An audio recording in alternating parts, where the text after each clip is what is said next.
Don't let them take no more of our freedoms from us every day. They want to come into our homes and take our guns and faith away. Oh, they're insane. Oh, they keep pushing their lies on us every way. If you come for my family, then there's gonna be hell to pay. These colors don't run, and neither do I. We come from a long line of fighting this fight. This flag's gonna fly when it's all said and done. These colors don't run. No, these colors don't run. These colors don't. Ticking time bomb, stop, drop, roll. Finger on the button, who's got control? Weaponize the news every time I scroll. Come from my guns, but I lock and load. Prime from my hands when I go cold. Pray to the Lord, but they want your soul. They gonna have problems if they come to my home. Till they get my message, I'ma say it slow. Scrolling through the news, anxiety, it starts to hit me. Bible by my pistol by my whiskey. Politicking just to trick me. If you want it, come and get me. But if you sliding through that door, it's a Sammy.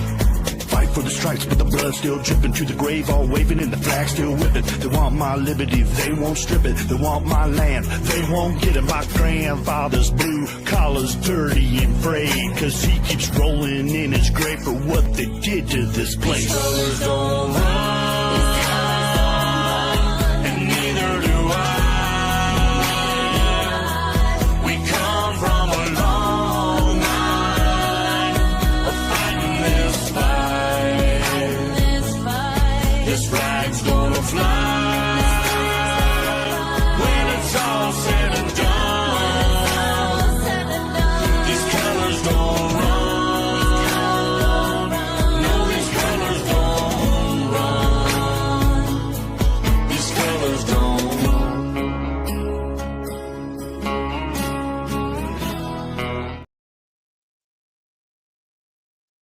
Hey everyone, good to see ya. Hope y'all are having a blessed day. Hey Darlene, Gator Girl, Susan on Rumble. Good to see y'all. Tracy, hey, good to see ya. Love ya. It's been another chilly day here, I think. Especially when the wind starts blowing a little bit. Maybe we will have spring soon and then summer, maybe. Hey Mel, good to see ya. Love ya.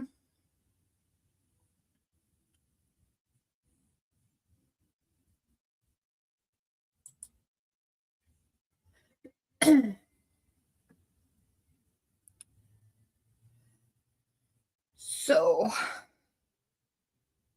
hey Jeff and Terry, good to see y'all. My big brothers, love ya.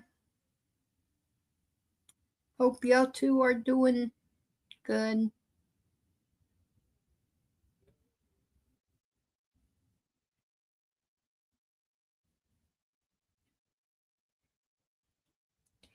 Oh, Darlene, I love you. You know why.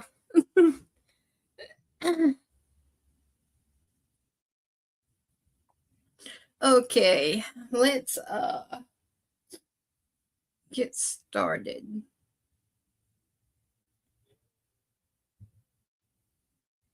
Okay, Mel. Let me see. Okay. I got a little bit of this and a little bit of that for the opening part. And then we'll do I got a little short, I believe it's 10-minute on the White House, the 250 year. They added another one. I got that, and then after it, we will do the Bible quiz. Yeah. But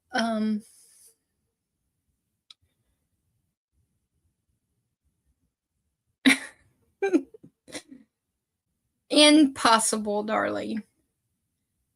Oh yeah, impossible. Okay, let me see. We will start with, let's get the serious stuff out of the way first. Because I found a couple that I laughed so hard on. So let's get the serious stuff out. Okay. Here is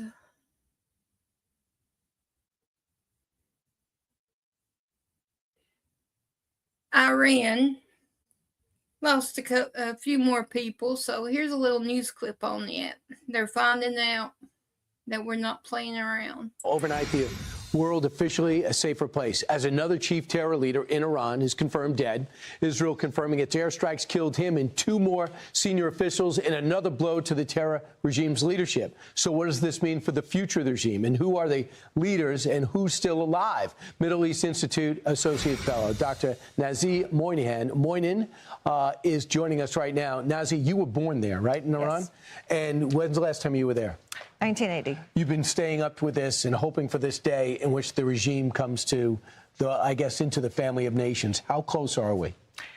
We are militarily very, very close. All the objectives have been achieved, and there are more targets to be hit.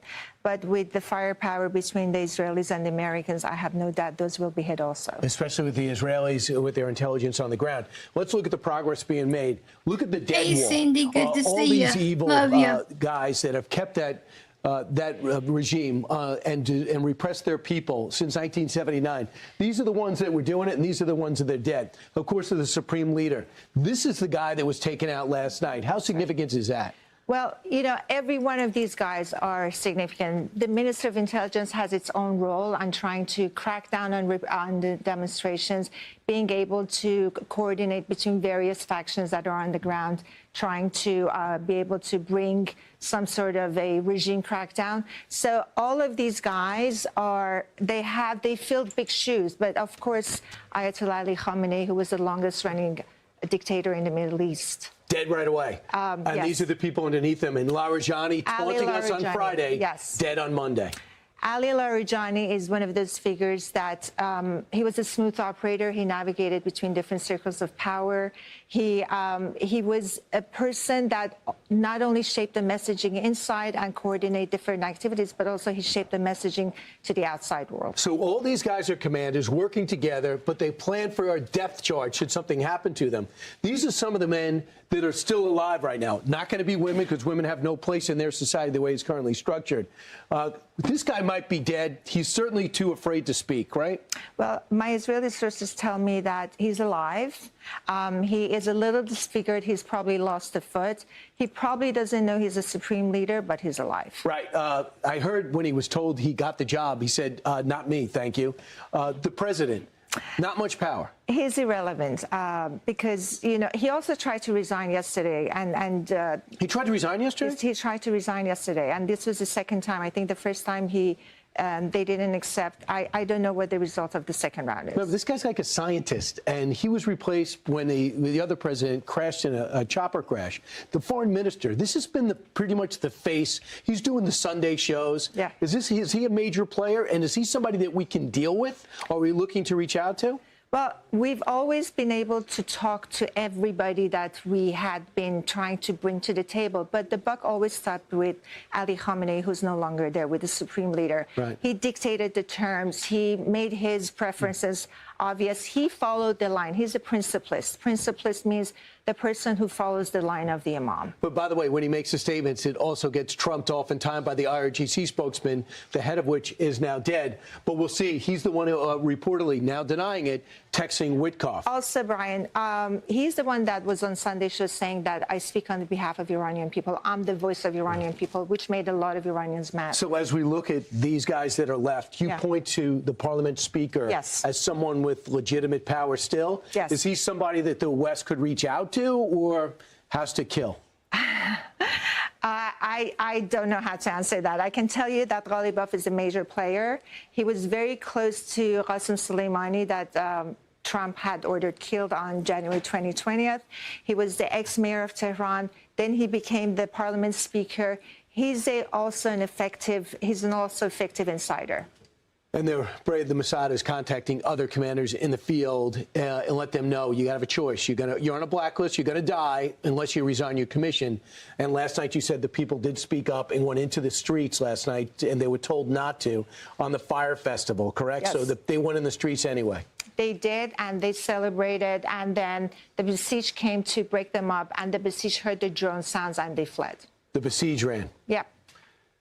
Maybe the unrest is maybe just days away, but we know they paid the price. Between 7,000 and 40,000 people lost their lives in January. Thanks so much. Thank you. They better run. Killing all those innocent people for wanting freedom. Okay. Hey, Carrie, if you're watching, we love you. Teacup. My wild woman, if you're watching, I love you. I miss you. Praying for you. And then we got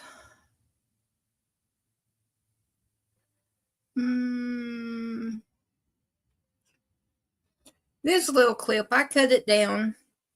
I just got the main point of it. So it could be a good clip, and then it couldn't. It's short and sweet, but this is on Cuba. Cuba wants, I believe the citizens wants our help too. I think we're stretching a little bit. We need to slow down a little bit. Here's Cuba.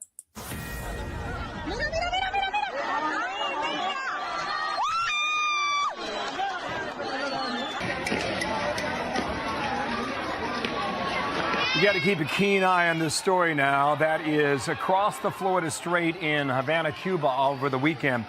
You've got Cubans in the streets protesting that country's communist regime. And right now, that government and that society is being significantly squeezed.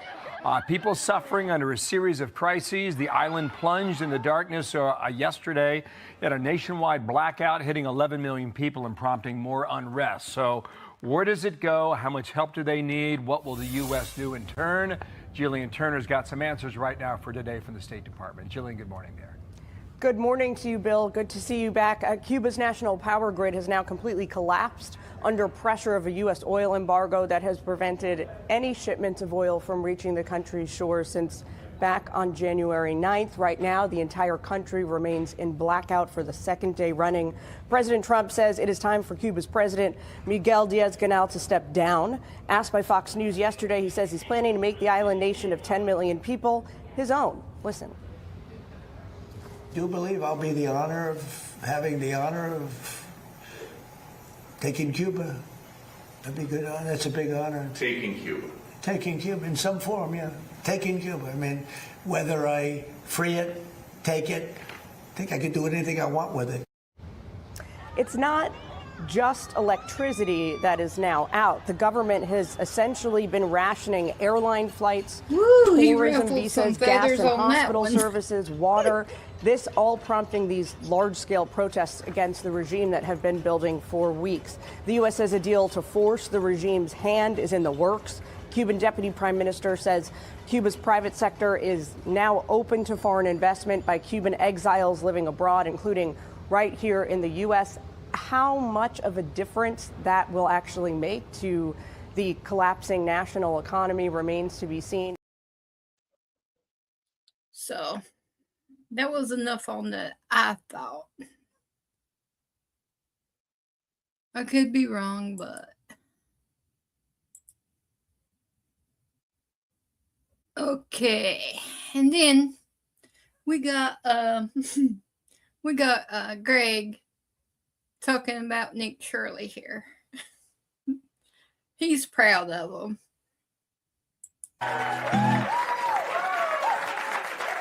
He's a lightning rod for government fraud. Our video of the day comes from independent journalist Nick Shirley, who's taken his search for government grift to California's social welfare programs. Nick recently visited multiple daycares in San Diego, operating out of small apartments with owners that either refused to talk or weren't even there at all. Watch. We just arrived at the daycare. We have 2 kids out here. I don't know if they're members of the daycare. There's no oversight right here. Can we talk to your teacher? Is your teacher there? So this is the first child we've ever encountered at one of these daycares. There's 2 kids out here right now, and we're gonna see if we can talk to the licensee. Can we talk to the adult? He is not here. Not here. Yeah. So you guys all by yourself? Yeah. No, I could just see by myself. Yeah, okay, that's concerning. No one's watching those children, and they're all by themselves. Ugh. Their faces are all covered with blurry garbage. Clean that up. Then it was hospice care programs. Many in LA were what looked to be like shell companies funding their owners' life of luxury. This time, instead of tiny apartment units, these businesses were operating out of old hotel rooms. All these buildings are all hospice centers. Let's see if Grandma could check herself into this one. I'm just trying to be a good grandson. When we're knocking the door, no one's coming. We look inside the window. Empty building. In 2023, this place received $1.3 million. Not a single piece of furniture. Nothing. Insane. This is insane. Mercedes-Benz driving out. Where can we open a hospice at? We'd like to open up a hospice. Get a Maybach just like you. So is this how I can get a Maybach by opening up my own hospice? So what do you think about all this hospice fraud? Sir, you're in the Cybertruck, driving away, taking money from old people. Yet he's just driving away in his Cybertruck, won't even answer any questions. Meanwhile, Gavin Newsom's press office responded with a flippant AI post. If you could look at it, it's implying that Nick is a pedophile. Great move, Gav. Calling someone who's helping you save your state a pedophile. Further proof that Newsom's still hopeless at putting out fires. See, that's what they do. When they get caught, they try to make you look like the bad person. We pretty well know Nick isn't one of those. And Newsom can keep running his mouth all he wants because nobody's listening to the liar. Yes, I said liar. I can't stand him.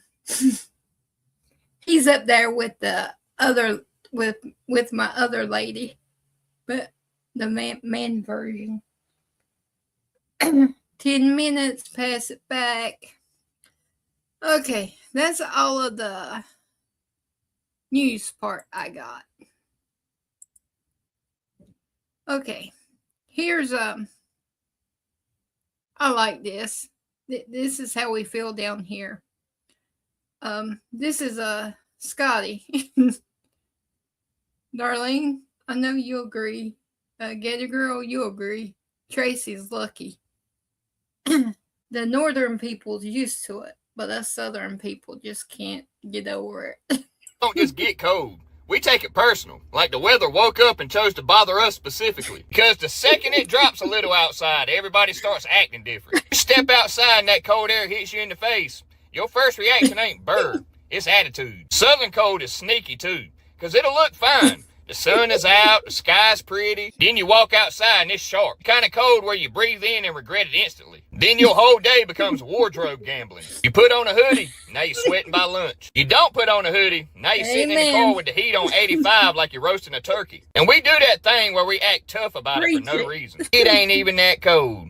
Yeah, okay, now why your shoulders up by your ears? Why you walking to the car like you're trying to shrink your body down to travel size? And everybody's behavior changes. Now everybody's craving hot food like it's medicine. Soup, chili, something in a crock pot. The South will act like one cold morning means cook like we're prepping for a long winter. Meanwhile, it'll be warm again in 2 days and we'll be mad that we made a whole pot of something. That's Southern cold. It ain't even got to be freezing. It's just got to be inconvenient. And we're going to talk about it all day like we survived an event. What?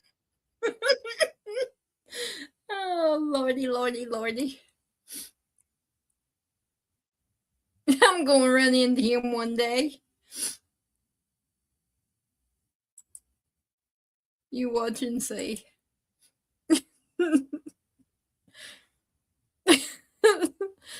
Okay, here's another one, but he's further away. He's up in the mountains.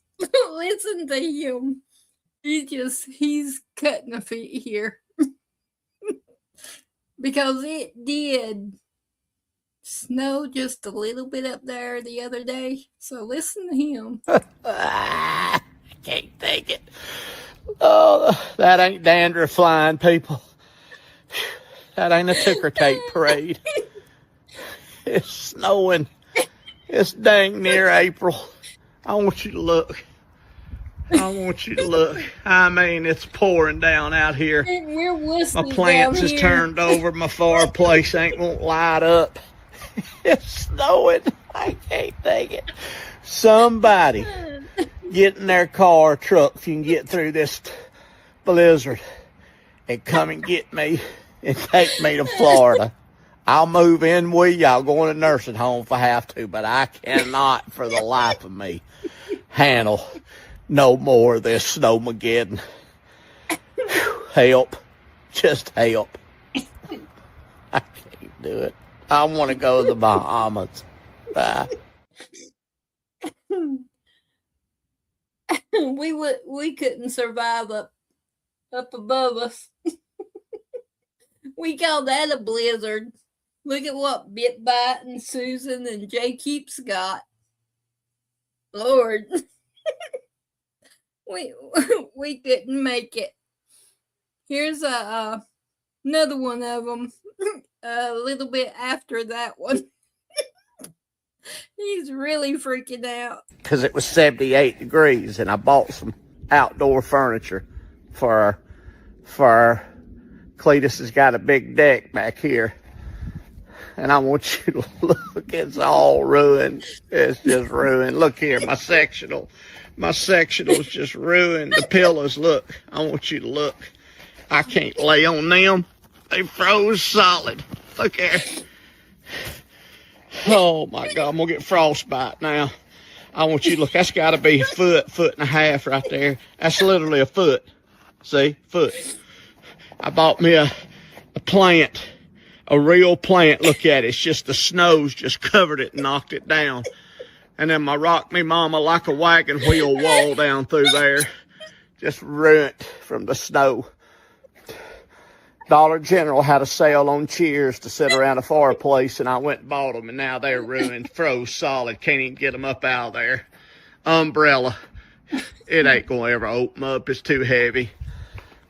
And then I saw over at the dollar store, they had some chairs, reclining chairs that I bought. Now look, they're just covered in ice and snow.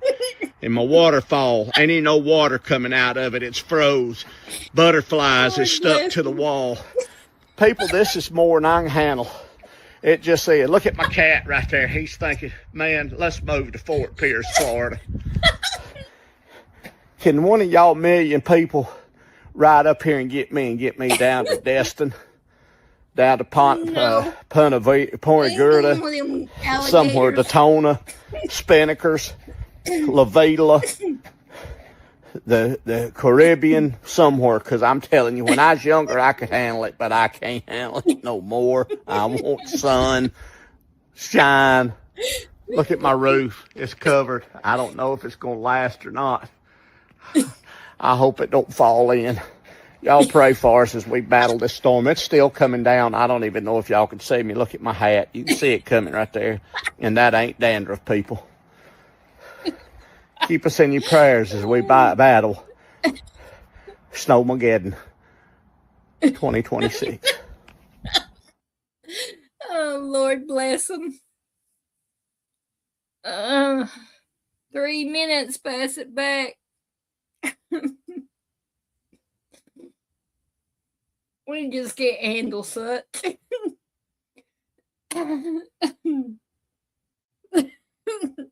It makes me good seeing other people whine about it being cold and all that.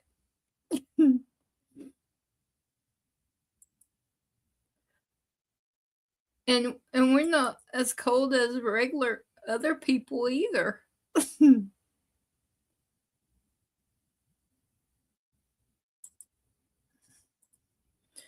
Okay. We still got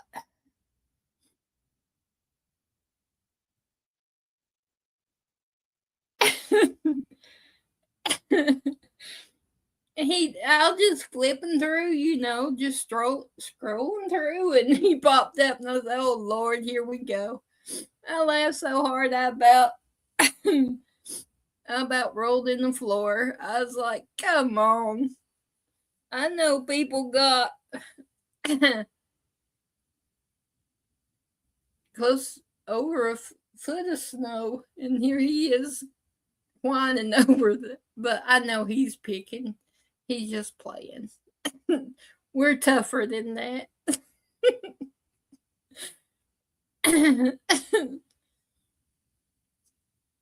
Okay. Scott is doing her schoolwork, and Brenix, I talked to him today, my cousin's little boy, and he said he would be watching, and he wanted me to show his little music pick, because Sky got to show her little girl singing the same song, and he wanted me to show his.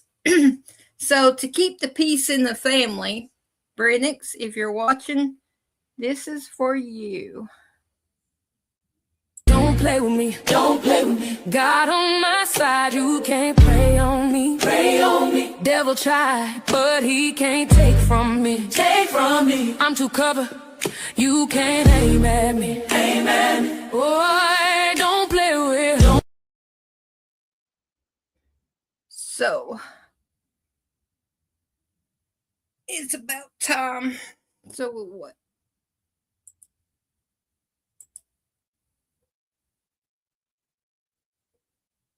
Them two, they like to fuss and argue. So, 3, 2, 1.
Thank you very much, everyone. And now for our soldiers who gave the ultimate sacrifice.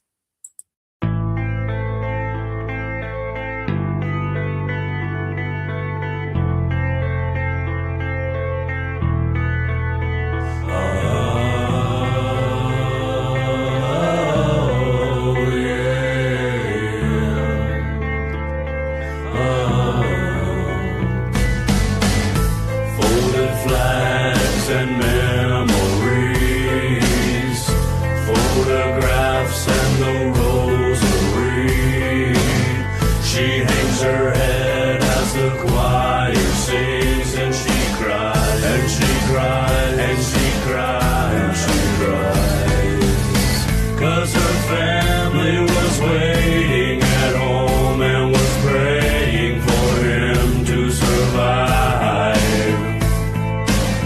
That folded flag that she now owns, she holds it close tonight. Shots ring out, another angel cries. Open up the gates when he arrives. As he fell to the ground, there was no fear in his eyes. They'll bury him before they bury his bride. Yeah. This is for my people that are fighting. Rest in peace and thank you for your service. And the ones who's still fighting for us, thank you. Okay, now for the lives that's been stolen from the illegals. And like I said, this is the first updated list. They haven't updated one. I'm still looking out for it, but they still haven't updated. I know there's been several more since this one.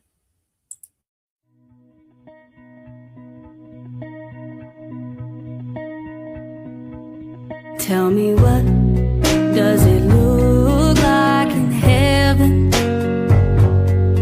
Is it peaceful? Is it free like they say? Does the sun shine bright forever? Have your fears and your pain gone away? Yeah, 'cause here on earth it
Praying for your families.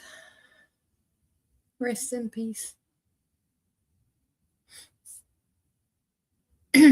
All right. I'm going to do the little White House clip because I got Sky to jump on real fast so she can see it. So we're going to do it first so she can finish up her schoolwork. So let me find it real fast. Here it is. Let me share and we'll get that done. The 250th anniversary, another video. I believe it's only like 10 minutes.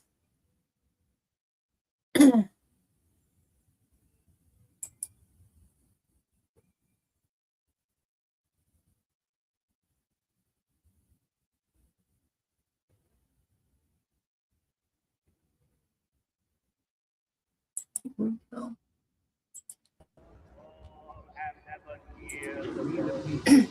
order to form a more perfect union.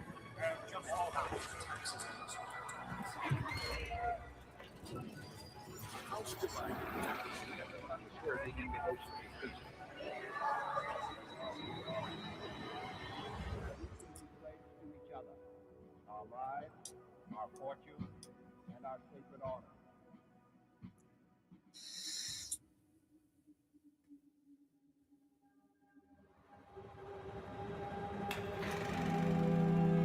When I was a kid, people often spoke of the American dream. It was usually described in terms of the hope that honest middle-class families could own a home, care for their loved ones, and leave their children better off than themselves. Many of my friends' parents had lived through the Great Depression, and some fought in World War II. They knew privation, grief, and sacrifice. It shouldn't surprise us that their understanding of the American dream was largely rooted in a sense of material security. And yet, I would suggest that this desire for economic security was undergirded by something more profound: the aspiration for spiritual freedom, the freedom to live in accord with one's conscience and to follow the teaching of one's religious beliefs. This reverence for Americans' religious convictions formed the bedrock of our country from the beginning. Some might say this notion of spiritual freedom belongs to the private sphere. It is a matter of personal practice and not of public affairs. Some might even argue that to debase matters of religion to those of politics is to muddy the waters of public discourse with pious sentiments. One of the most prominent voices of the American Revolution, Thomas Jefferson, a deist and one of the founders most influenced by the Enlightenment thinkers, Jefferson nevertheless wrote just 5 years after drafting the Declaration, "Can the liberties of a nation be thought secure when we've removed their only firm basis, a conviction in the minds of the people that these liberties are the gift of God?" And to that question, Jefferson and his fellow founders would have said no. Rights, as understood by the drafters of the Declaration and the Constitution, are not conjured into existence by political consensus, nor are they granted by parliaments or princes. Our rights exist not on parchment alone, but on the immutable foundation of the laws of nature and nature's God. That is to say that even if the drafters of the Constitution disregarded a fundamental right to life, the American people, just like every people across history, can claim a share of that right, or that gift, as Jefferson recognized, because of the basic fact that life comes not from the government, but from God. This is the animating principle behind what the founders called natural rights. Rights inherent to the human person, not because of race or wealth or nationality, but because of the dignity bestowed by the Creator. As Alexander Hamilton put it 1 year before the signing of the Declaration of Independence, the sacred rights of mankind are not to be rummaged for among old parchments or musty records. They are written as with a sunbeam in the whole volume of human nature by the hand of divinity itself, and can never be erased or obscured by mortal power. In our day, I fear that we are at risk of losing this metaphysical grounding of a person's rights. There seems to be no limit to the number or kinds of rights individuals can claim. Rights have become assertions of will, often severed from truth or justice. Sadly, deeply immoral acts are often defended under the banner of individual rights.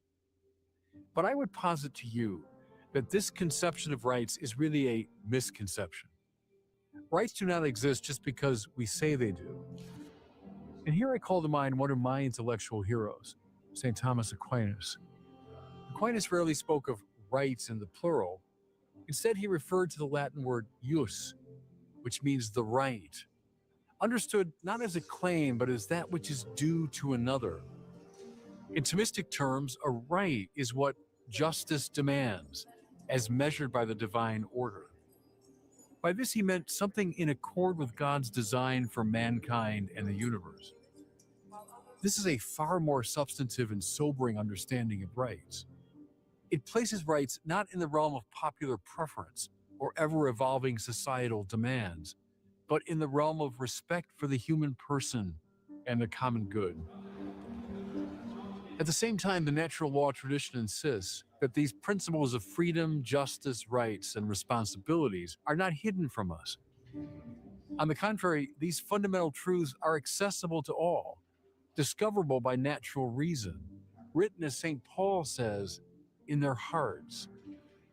This is precisely the claim made in the opening of the Declaration of Independence, that the American cause is justified not by majority will nor sectarian creed, but by the self-evident truth that all men are created equal, that they are endowed by their Creator with certain inalienable rights, that among these are life, liberty, and the pursuit of happiness. Importantly, the Declaration's appeal to the British is not a democratic one. The colonists did not declare political independence from their ancestral homeland simply because the majority agreed. No, the appeal of the Declaration was fundamentally moral and philosophical.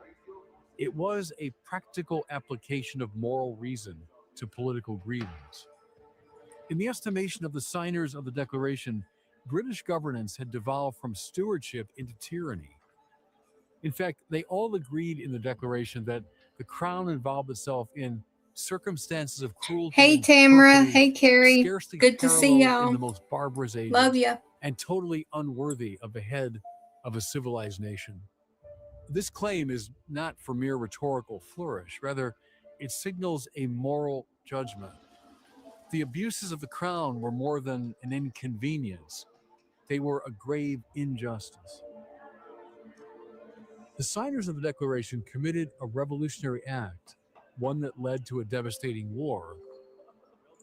Yet they acted to restore the moral law that had been lost, the rights that we are given by God.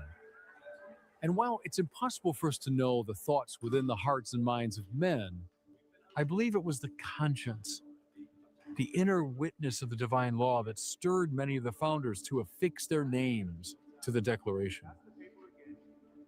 Conscience is the key to understanding how the founders accessed the truths of the eternal law and applied them to their circumstances.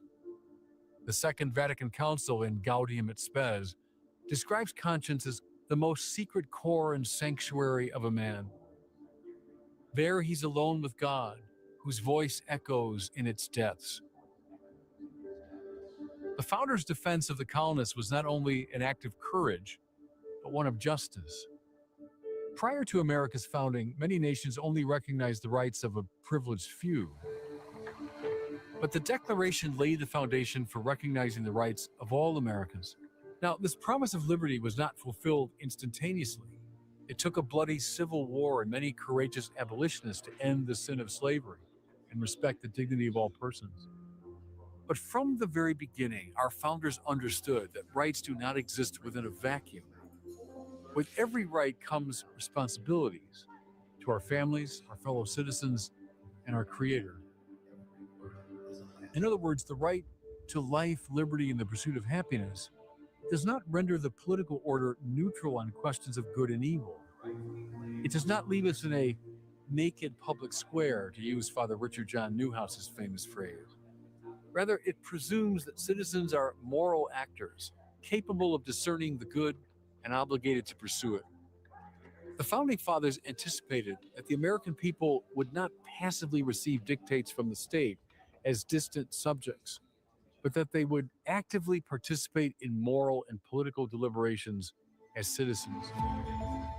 This is why George Washington famously said in his farewell address, "Of all the dispositions and habits which lead to political prosperity, religion and morality are indispensable supports. In vain would that man claim the tribute of patriotism, who should labor to subvert these great pillars of human happiness, these firmest props of the duties of men and citizens." Today, nearly 250 years after the birth of our republic, we find ourselves the recipients of this great moral inheritance. For if our rights are real, then so too are our responsibilities. To be an American citizen is to be entrusted with the freedom to pursue the good, the duty to care for our neighbors and uphold justice, and the burden and the privilege of conscience. May we prove worthy of it.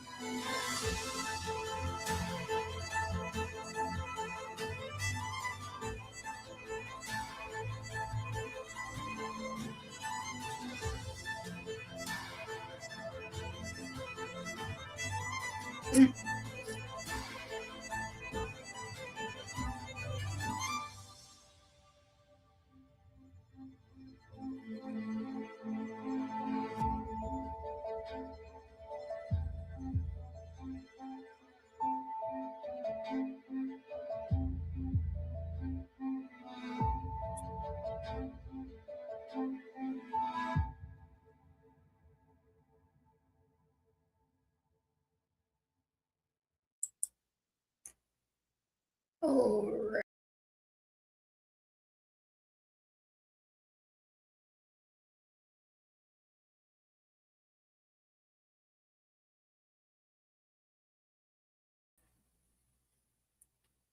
All right. Now, I hope y'all enjoyed that. I hope. Okay, Sky. You can get to a stopping point if you want to, honey. You've been going at it hard. We had a little problem getting started today, so that's why she's running late in her schoolwork. But she's got this. She's smart. She's good. All right, let's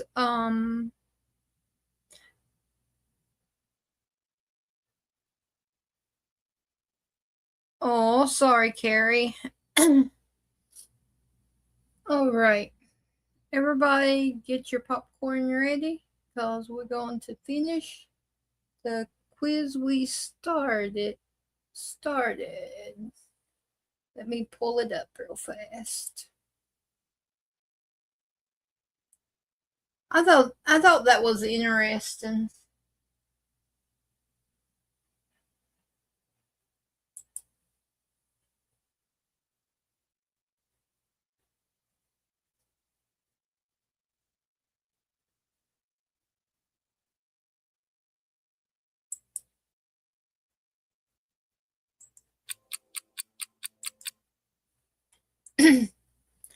Alrighty.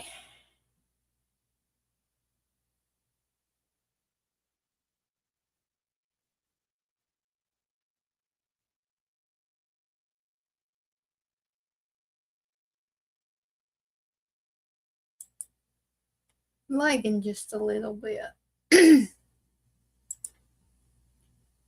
All right. Yo, ready?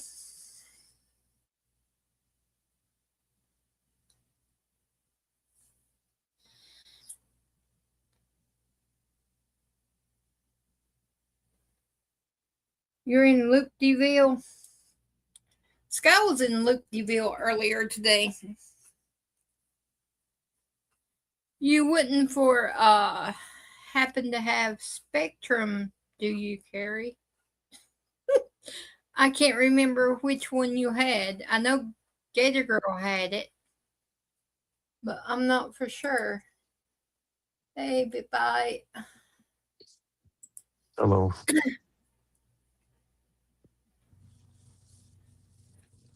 Alrighty, here we go. We already did 14, so 15 is the one we'll start on.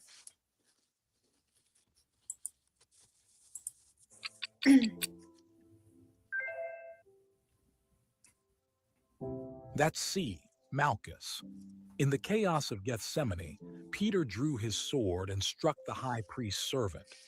While other Gospels mention the event, only John, chapter 18, verse 10, identifies the servant as Malchus. Jesus rebuked Peter, saying, "No more of this," and touched the man's ear and healed him. Luke, chapter 22, verse 51. This was Jesus' final miracle of physical healing before the cross, showing mercy even to his enemies. Question 15. Who wrote down the book of Romans for the Apostle Paul? A. Jason. B. Lucius. C. Tertius. D. Erastus. You get 10 seconds. Didn't we just have this not too long ago? This one? Yeah, I'm going to get it wrong anyway. But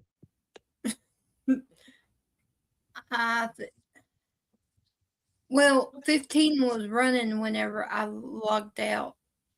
no, we've had this question not maybe a week ago, but I just can't remember the answer. I think I do. Well, I have no clue.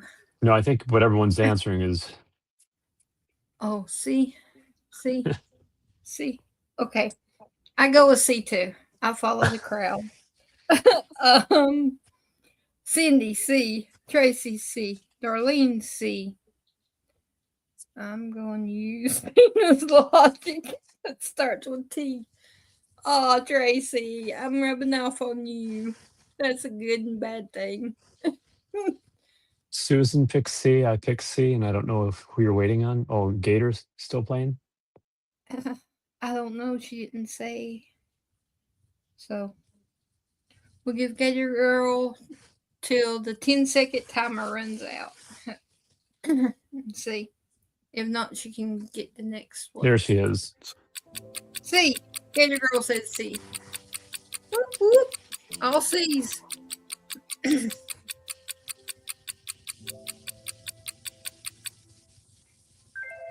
Hey, my logic worked, Tracy. That's C, Tertius.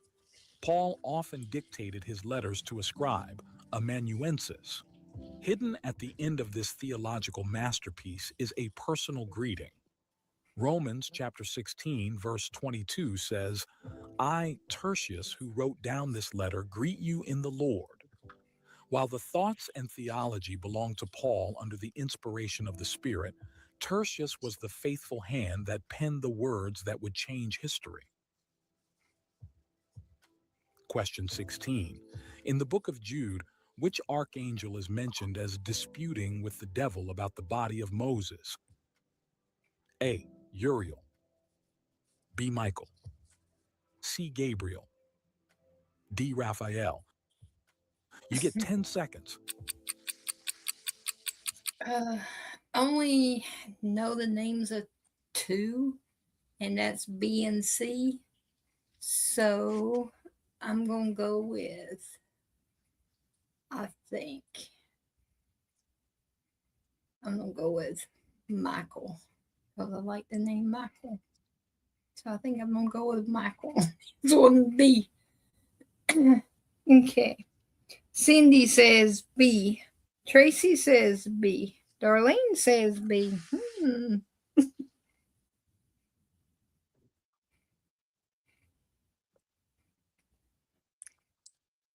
Yeah, Susan and I are both picking B. Gator Girl says B. The answer is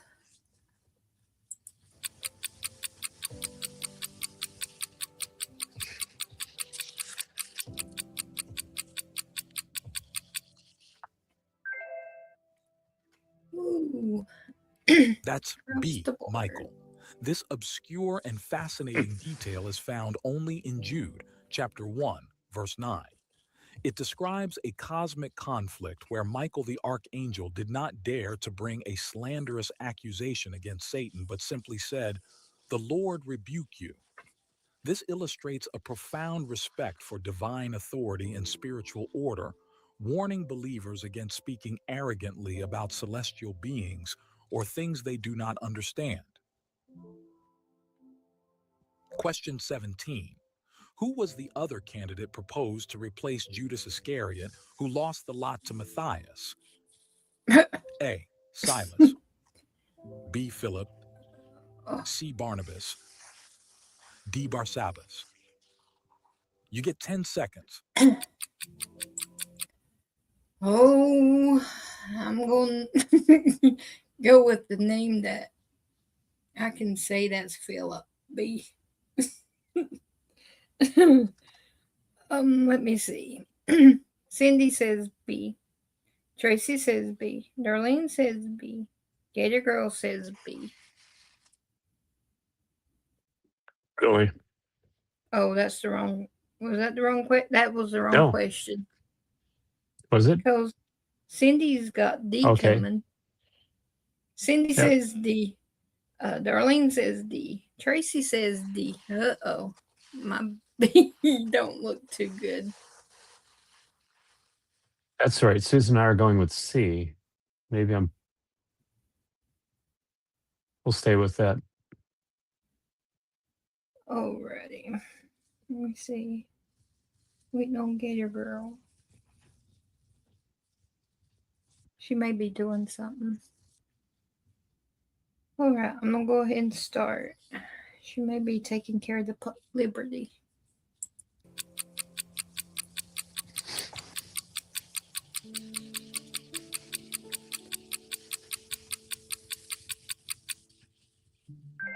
Yep, there you go. Oh. I knew it That's started B. with a B, but I didn't. The disciples proposed two men who had been with them from the beginning. Joseph called Barsabbas, also known as Justus, and Matthias. Acts chapter 1, verses 23 to 26, records that after prayer, the lot fell to Matthias. Sorry, Susan. Although Joseph Barsabbas was not chosen for the 12, history suggests he remained a faithful witness, proving that one can serve God faithfully without holding a specific title or office. Question 18. Oh, Gator Girl's chapter 8, puppy's when the being seventh bad. seal was opened, how long was there silence in heaven? A. 1 hour. B. Half an hour. C. 3 days. D. A moment. You get 10 seconds. Oh, my good. I read this one. I know this one. B. Half an hour. Well, I'll go with you. 99.9% sure. Let me see. Tracy says B.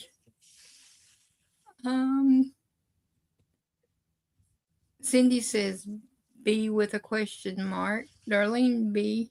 Gator Girl A. So are you sure you don't want to change your answer? No, I'm not going Gator to Girl change. went with an hour. That's right. I'm learning if I'm wrong. I'm learning anyway. Okay. Here we go. Yeah, we're B. We're both B on Rumble. Okay. Here we go.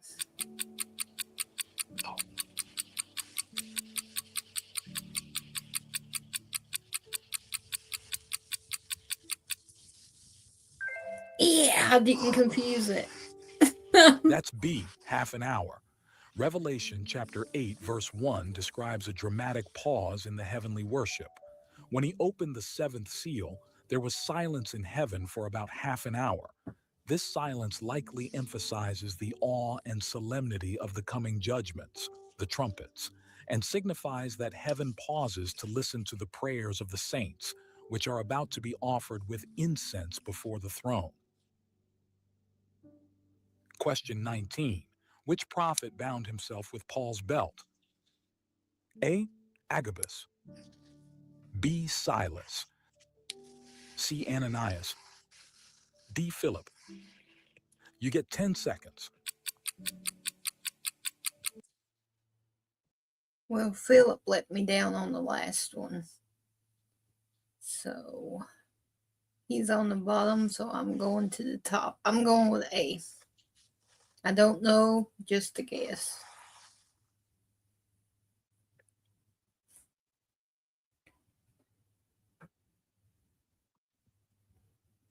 Oh, let's see. Oh, Gator girl. Liberty be good. Cindy says A. Tracy says A. Darlene says C. Let's see.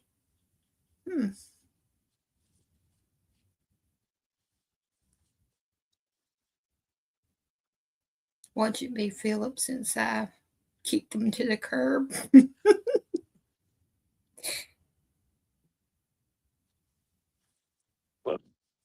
Gator girl says A.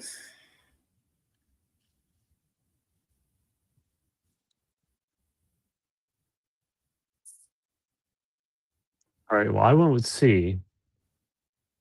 I just want to confirm which one C or Susan wants to go with.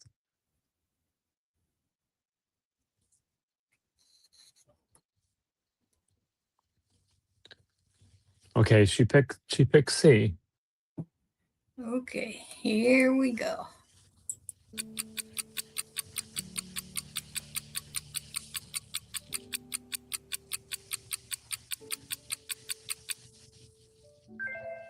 Wow.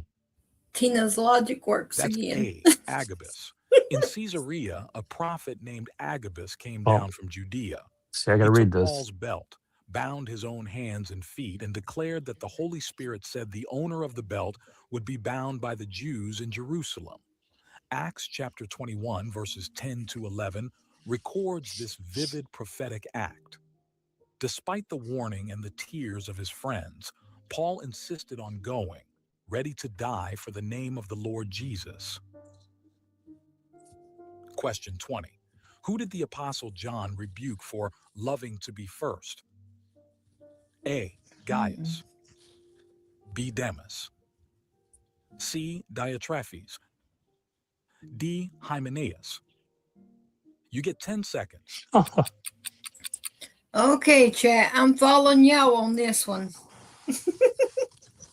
Yeah, Susan, do you have any idea? I don't know.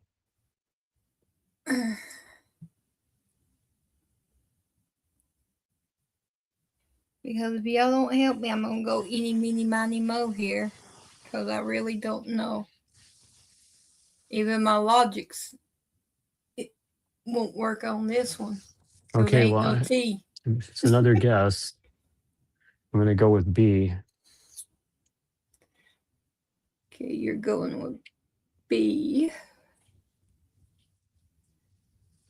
Let me see. Darlene says, I don't know. Tracy got question marks. Tracy got A, B, C. You're Susan's going going with to B, and Susan's going to join me with B. Okay, y'all are going with B, which is a D. So I'll go with the other D, C. So we'll have the D's covered. Somebody's got to get it right. Oh. Cindy says C.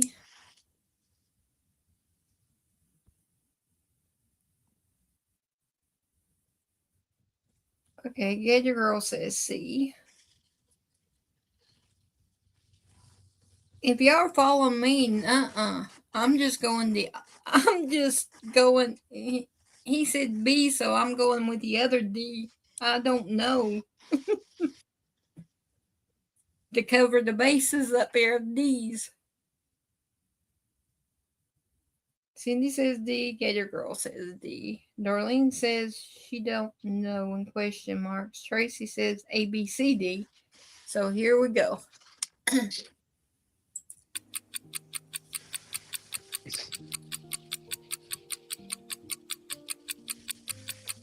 Chris, hey, good to see ya. Love ya, brother.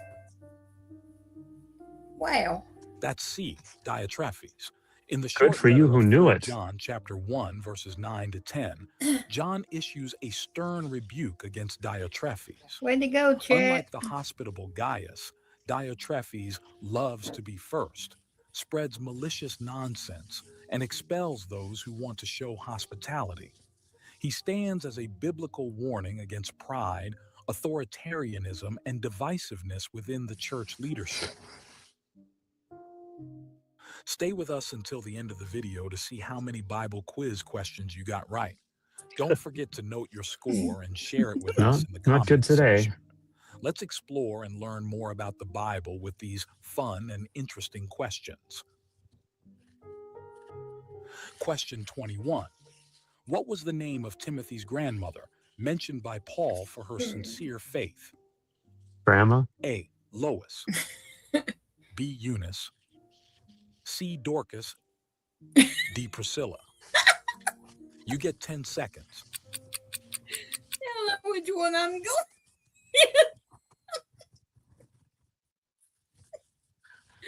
What's that? Dorcas.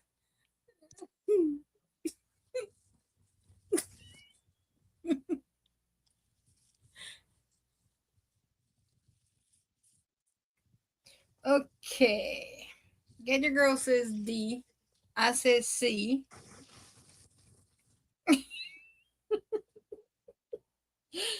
And Tracy's laughing at me. She says D. Cindy says A. Darlene says B. Chris says D. Gator Girl says D. So there's more D's. Yeah, Susan and I are picking D. Okay, here we go. Dorcas.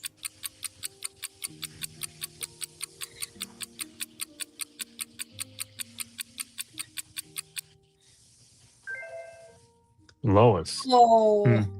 That's A. Lois. Paul credits Timothy's spiritual heritage to the women in his life. 2 Timothy chapter 1, verse 5 recalls the sincere faith that first lived in his grandmother Lois and then in his mother Eunice. This highlights the powerful impact of generational faithfulness and the crucial role of mothers and grandmothers in passing down the scriptures and shaping the character of future leaders. Question 22. In Acts chapter 28, what figurehead was on the ship that took Paul from Malta to Rome? A. Zeus. B. Artemis. C. Poseidon. D. The twin gods, Castor and Pollux. I'm gonna go with 10 B. seconds. I'm going to go with D too. Because I think I've heard that one before. So I'm going to go with D. Chris says D.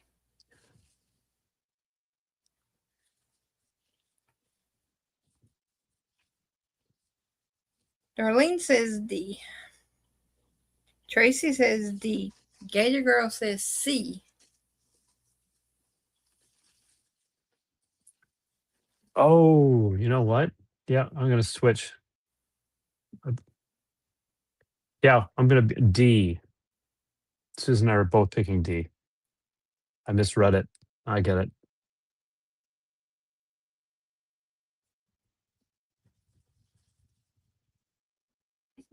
Okay, we got Chris D. Darlene D. Cindy D. Tracy D. Gator Girl C. And we're both going with D. I mean, yeah.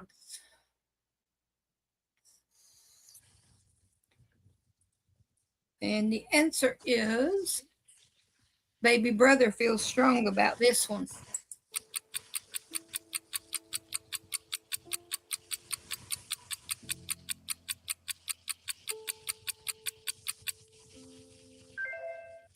Yay. Good call, Susan. That's D. D, the twin gods, Castor and Pollux. After shipwrecking on Malta, Paul eventually set sail on an Alexandrian ship. Acts chapter 28, verse 11, notes a very specific historical detail. The ship had the figurehead of the twin gods, or Dioscuri, who were considered the patrons of sailors in Greek mythology. This detail underscores Luke's reliability as a historian, documenting the precise cultural context of Paul's journey. Question 23. Who is the only person in the New Testament to be called a friend of Paul and also a fellow prisoner? A. Philemon. B. Epaphras. C. Timothy. D. Titus. You get 10 seconds.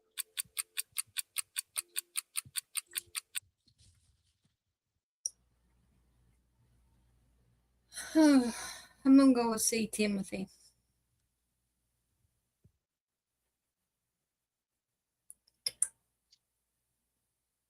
Don't know, just a guess.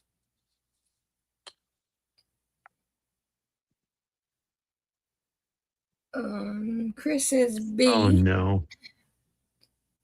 Cindy says B. Darlene says C. She is hanging with me with Timothy. But it's just a guess, Darlene. I really don't know. I'm using the Tina theory. Tracy says D.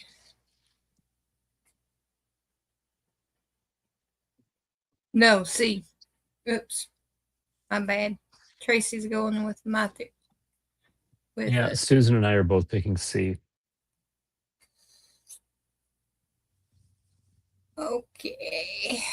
The answer is because Gator Girl's got her hands full with the puppy. She got question marks. So we will see.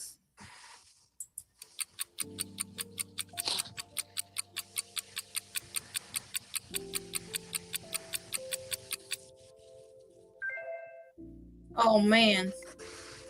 That's B. Epaphras.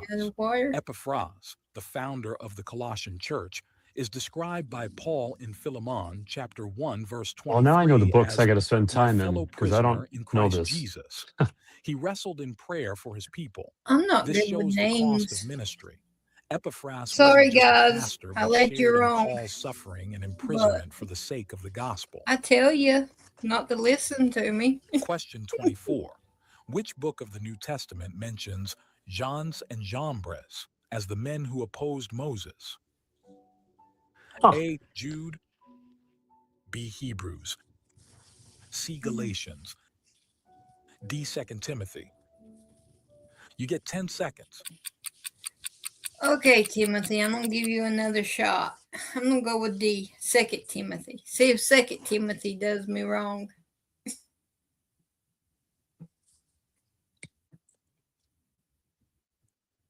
Chris says B.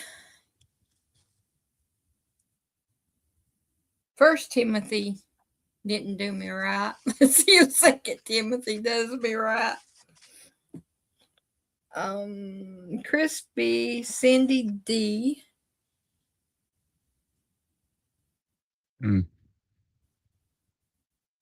Darlene D. Tracy D. Everyone's going to go D except for Chris, Yeah, huh? looks like it. Yeah, Chris says B. Which he could be right. I can't remember.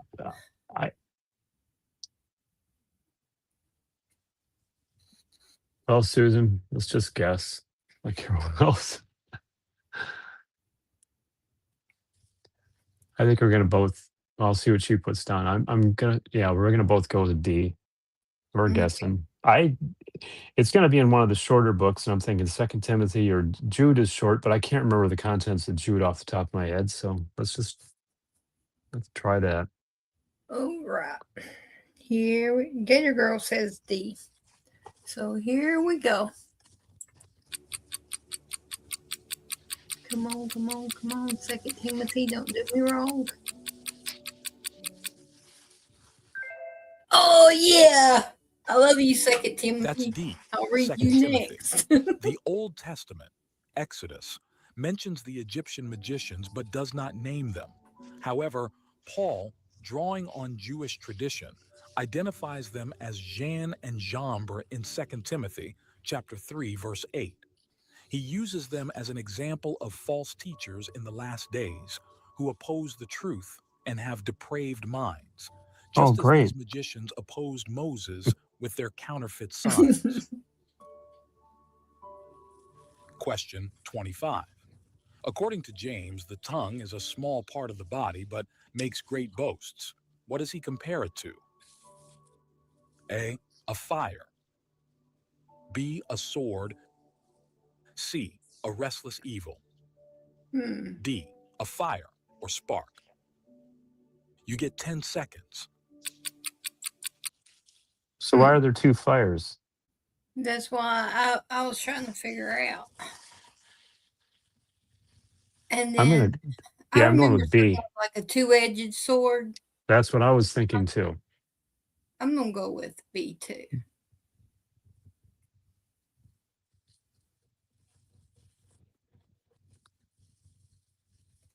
Let me see. Chris says B.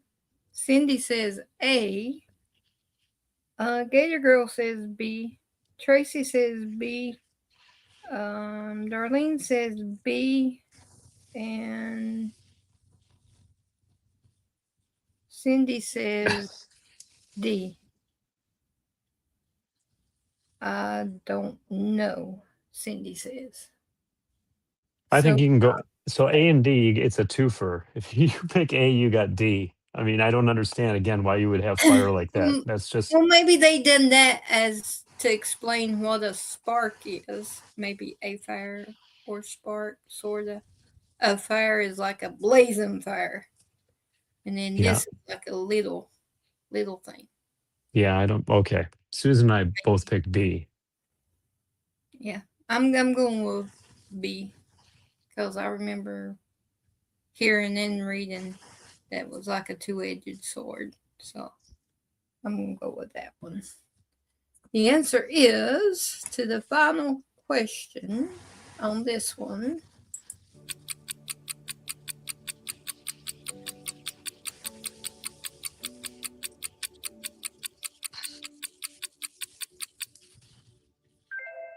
Wow. Sandy. That's A, a fire. Way to go. In Your James, first guess chapter was 3, right. Verses 5 to 6, the tongue is compared to a small spark that sets a great forest on Well, fire. so spark was D. Contradicts itself right there. Of the body, Right, the spark was D. the whole person. Just as a small Forget bit it. controls a horse or a small rudder steers a ship, the tongue directs the course of life, serving as a warning to use our words to bless rather than curse. No, that's funny. Outstanding work. Outstanding. You have navigated through some of the trickiest I have a lot of details reading to in the do. New Testament. How did you? Oh my gosh, remedial training. Well, we're learning and relearning what we have forgotten is the way I'm looking at it. Okay, let me get the other one up. Stop sharing. We have 9 minutes. So how long? How many questions are in the next one? Probably 25 again. 25 too. Yeah. Yeah, we can get a couple of them done. Do a couple of them.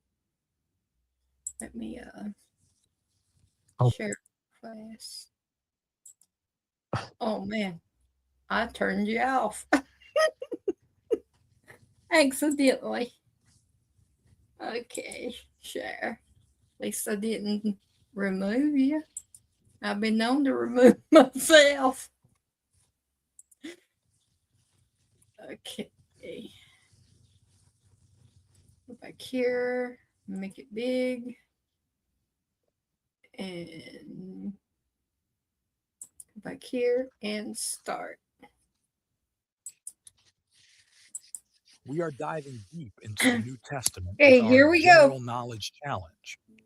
We will start with the basics of the Gospels, but be warned, it gets much Oh, the New Testament. So it could Do be you any know the book. Oh, name of the no. high priest's servant whose ear Peter cut off?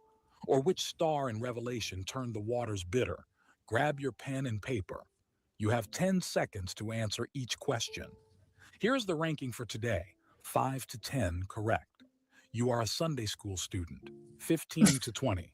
Correct. What You about are a 0 Bible to scholar. 2? 25 correct.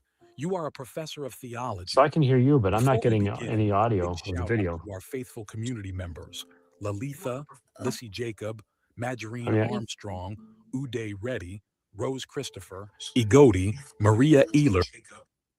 Can you hear it now? nope, Question that's 1. fine. I can read it. Where They is can the hear it. famous verse, "For God so loved the world," found?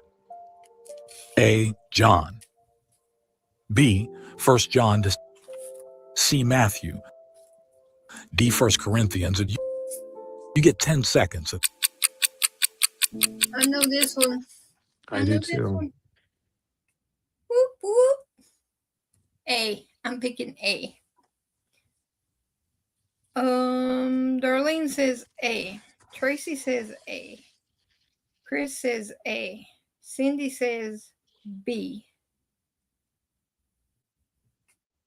Susan and I picked A. Okay, the answer is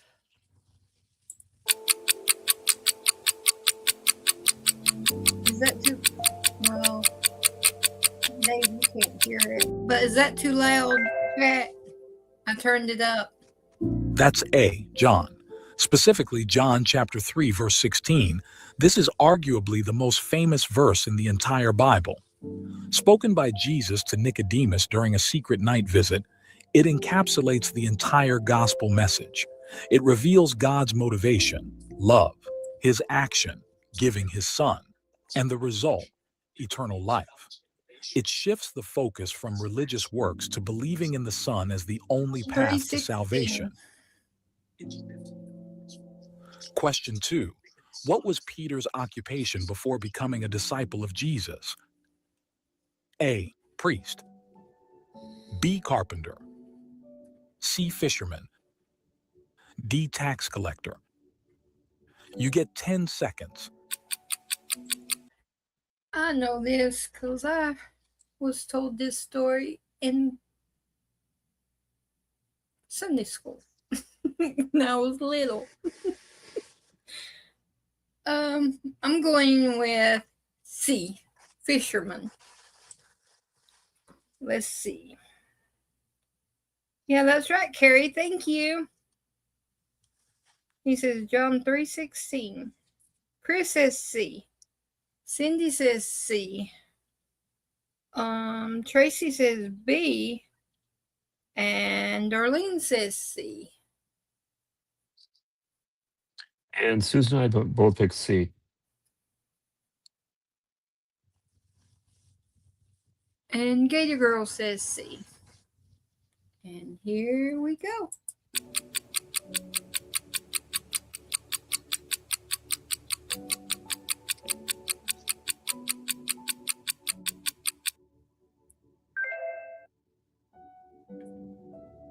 That's C, fisherman.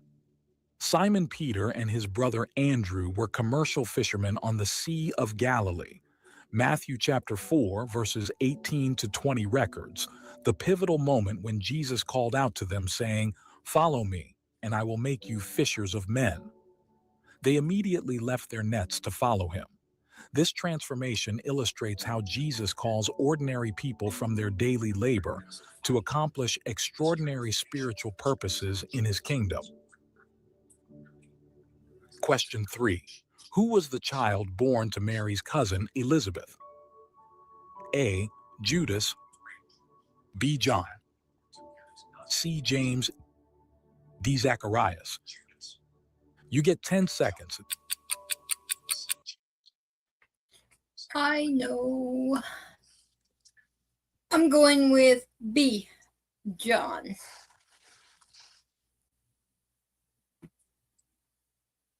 Let's see. Chris says D, Zacharias. Cindy's going with B. John?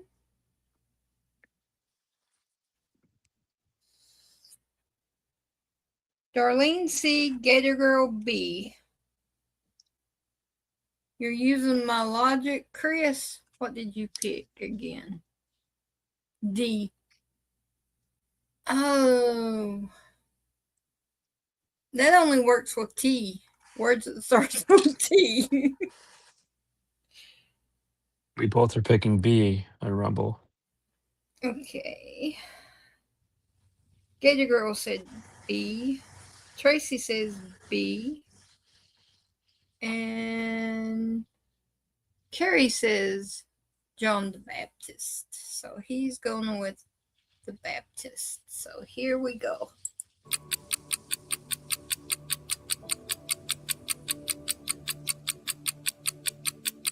The next one will be our last one.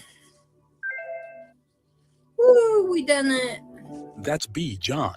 This child grew up to be John the Baptist.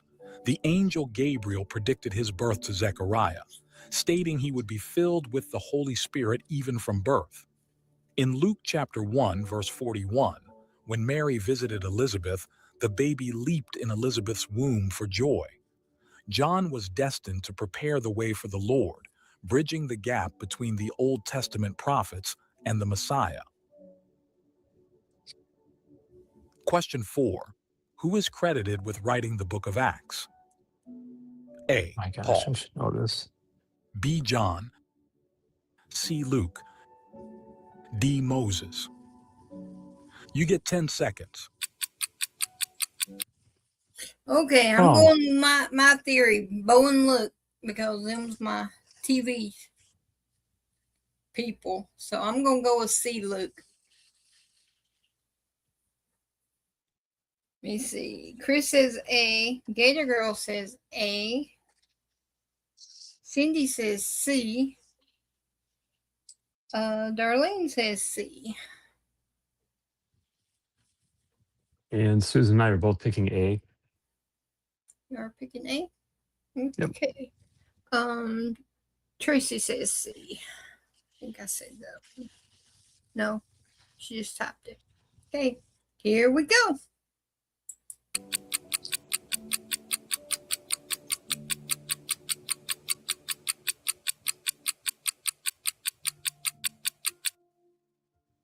No way. Wow. That's C. Way Luke. to go, chat. Luke, the beloved physician and companion of Paul, wrote Yeah, way to Acts go with as a the sequel C's. to his gospel, I addressed don't know to why I Theophilus. can't remember that. Acts chapter 1, verses 1 Sorry, to 2 Susan, I led you refers astray to again. his former book about all that Jesus began to do and teach. While You're gonna Luke really was not study. one of the 12 apostles, his meticulous and refresh historical record provides the our vital memory. link between the ministry of Jesus and the spread of the early church.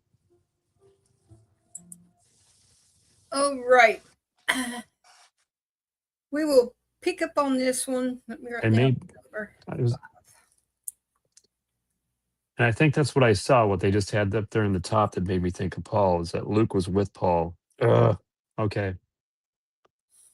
Yep, learning. Okay. All right, I'm disconnecting. Good Okay. night. Good night. Thank you. Love ya. Alrighty.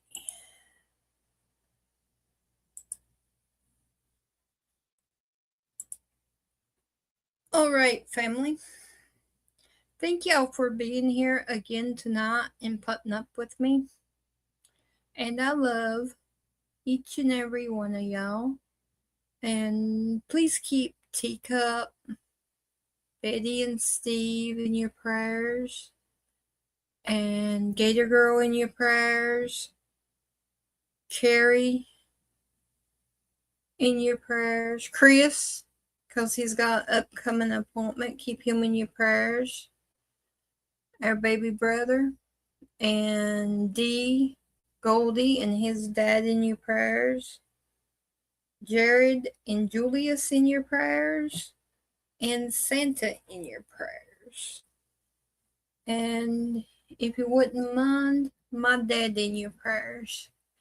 And I love each and every one of y'all. And remember, if God places a name, someone on your heart or on your mind, please stop and pray for them. You don't know what they're going through, but God does. And He placed them there for a reason. And I love each and every one of y'all. And I will see y'all tomorrow night. Be safe and God bless. Good night.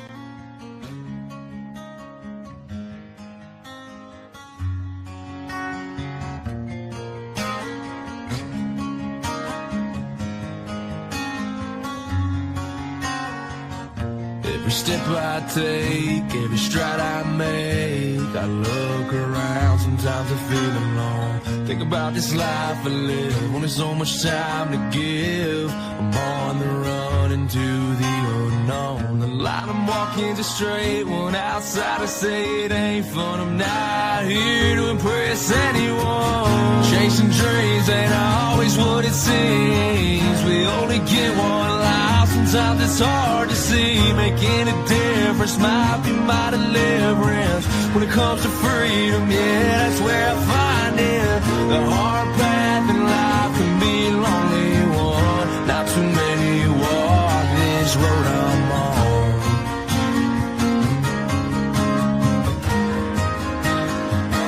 This road I'm on.